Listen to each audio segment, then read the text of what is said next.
Chers amis, bonjour. Un bref Dvar Torah au sujet de 17 Tammuz, qui est un jour de jeûne qui marque le début des 3 semaines et qui se termine par le Tisha B'Av, le 9 Av. Alors ce 17 Tammuz marque notamment la brèche dans les murailles de Jérusalem, qui a conduit bien sûr 3 semaines plus tard à la destruction du Beth Amikdash. Le rabbi a souvent expliqué que cet événement n'est pas seulement un souvenir historique, mais un enseignement spirituel actuel. Et une des idées récurrentes des sikhot du rabbi est la suivante: la brèche dans la muraille. Qu'est-ce que cela signifie? Il nous explique que les murailles d'une ville ont pour fonction de protéger ce qui est précieux à l'intérieur.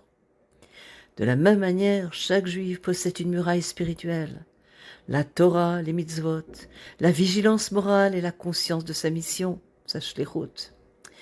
La première étape de la destruction n'a pas été l'incendie du temple, mais une petite fissure, une petite brèche. Cela enseigne que le mauvais penchant cherche rarement à provoquer une chute brutale.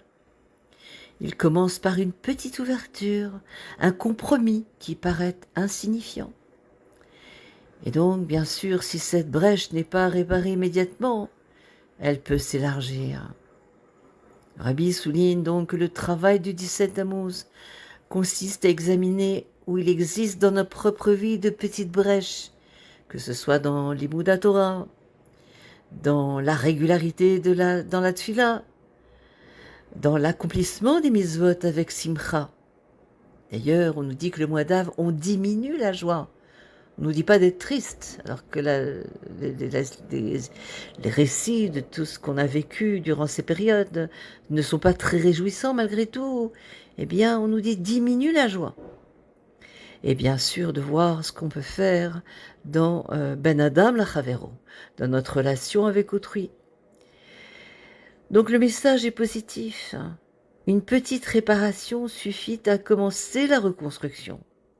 De même qu'une petite brèche peut entraîner une grande destruction, un petit acte de Torah, de tzedaka, d'amour du prochain, d'écoute active,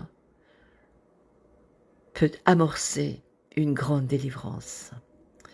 Et bien sûr, on souhaite, et le rabbi relie souvent ce thème à la prophétie de Zacharia, selon laquelle les jours de jeûne deviendront des jours de fête avec la venue du Mashiach.